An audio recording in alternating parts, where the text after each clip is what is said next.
Breaking news చూస్తున్నారు. పాకిస్తాన్ లో తుఫాన్ బీభత్సం సృష్టిస్తోంది.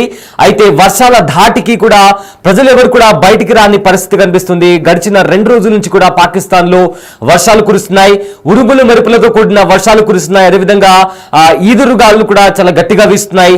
ఇదే నేపథ్యంలో లోతట్టు ప్రాంతాలు కూడా చాలా వరకు నీట మునిగాయి. దీంతో పాకిస్తాన్ లోని ప్రజలు తీవ్ర ఇబ్బందులకు గురవుతున్నారు. అయితే గడిచిన 4 రోజుల నుంచి కూడా పాకిస్తాన్ లో ఉరుములు మెరుపులతో తుఫాన్ బీభత్సం సృష్టిస్తుంది. ఇదే నేపథ్యంలో దానికి సంబంధించిన విజువల్స్ కూడా మనము బిగ్ టీవీ స్క్రీన్ పైన చూస్తున్నాము. అయితే పాకిస్తాన్ లోని ఒక ఫ్లైట్ లో కూడా వర్షాలు పడిన నేపథ్యంలో ఆ ప్లేన్ లో కూడా కాస్త ఇబ్బంది తలెత్తినట్టు తెలుస్తుంది. అయితే అందులో ఉండే ప్రజలు కూడా భయాందోళనకు గురయ్యారు. వర్షం పడుతున్న నేపథ్యంలో ఫ్లైట్ ఫ్లై అవుతున్న నేపథ్యంలో ఆ ఫ్లైట్ కి కాస్త ఇబ్బందులు తలెత్తాయి. అయితే ఇదే నేపథ్యంలో అందులో ఉండే ప్యాసింజర్స్ కూడా కొంతమంది వీడియో తీశారు. అయితే ఎక్కడ క్రాష్ ల్యాండ్ అవుతుందా అనే భయంతో కూడా అందులో ఉండే జనాలు కూడా భయపడుతూ అందులో కూర్చున్నారు. దానికి సంబంధించిన విజువల్స్ కూడా మనము బిగ్ టీవీ స్క్రీన్ పైన చూస్తున్నాము. అయితే పాకిస్తాన్ లో భారీ వర్షాలకు ఇప్పటికే 20 మంది ప్రాణాలు కోల్పోయినట్టు తెలుస్తుంది. మరో 150 మంది తీవ్రంగా గాయపడినట్లు కూడా తెలుస్తుంది. పంజాబ్, ఖైబర్ పఖ్తూన్ఖ్వా, లాహోర్ ప్రావిన్స్లతో పాటు రాజధాని అయిన ఇస్లామాబాద్ లోను కూడా వర్షాల ప్రభావం కనిపిస్తోంది.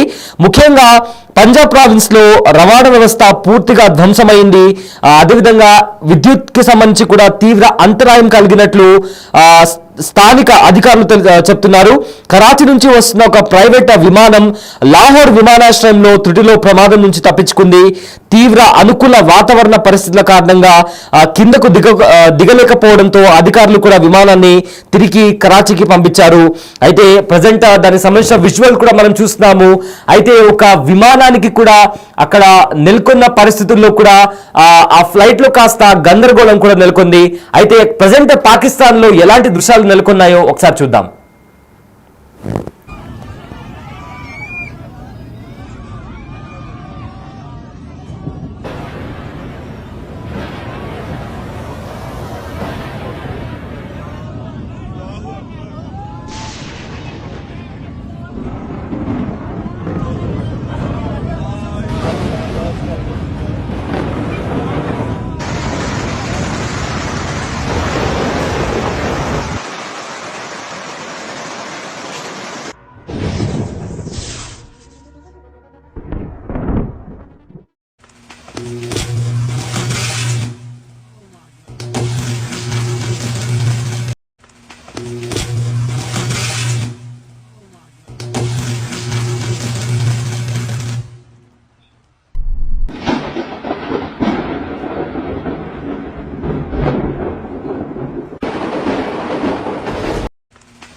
రైట్, చూస్తున్నారు కదా పాకిస్తాన్ లో ఆ వర్షం కారణంగా, తుఫాన్ కారణంగా ఎలాంటి పరిస్థితులు నెలకొన్నాయో.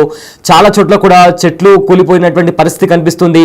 అదేవిధంగా చెట్లు కూడా కరెంటు తీగలపై పడి కూడా అక్కడ పేలుడు కూడా సంభవించింది. అదేవిధంగా పాకిస్తాన్ అంతటా కూడా చాలా చోట్ల ఎలక్ట్రిసిటీ సంబంధించి కూడా తీవ్ర అంతరాయం ఏర్పడింది. అండ్ ఆల్సో ఫ్లైట్లకి సంబంధించి కూడా వెదర్ బాలేని కారణంగా చాలా ఫ్లైట్లు కూడా క్యాన్సిల్ చేశారు.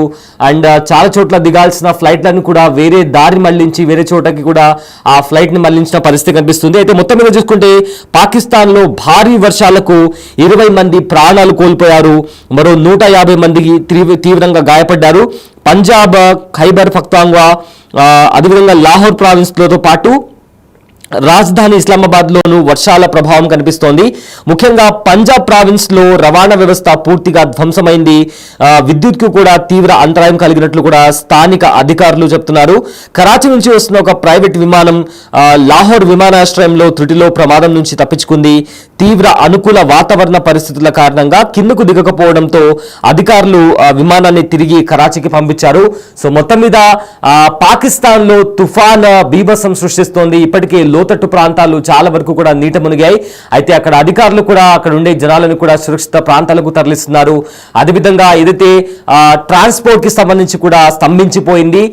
చాలా వరకు కూడా ఫ్లైట్స్ కావచ్చు, రవాణా సంస్థకి సంబంధించి కూడా ఇప్పటికే తగిన జాగ్రత్తలు తీసుకొని ఆ ఫ్లైట్ ఒక ఏరోప్లేన్ కి సంబంధించి వాతావరణం సరిగ్గా లేని పరిస్థితుల్లో యాక్చువల్గా ఆ ఫ్లైట్ లాహోర్ లో దిగాలి. బట్ దిగాల్సిన పరిస్థితులు అంటే అక్కడ వాతావరణం సరిగ్గా లేని పక్షాన తిరిగి కరాచీకి పంపించారు.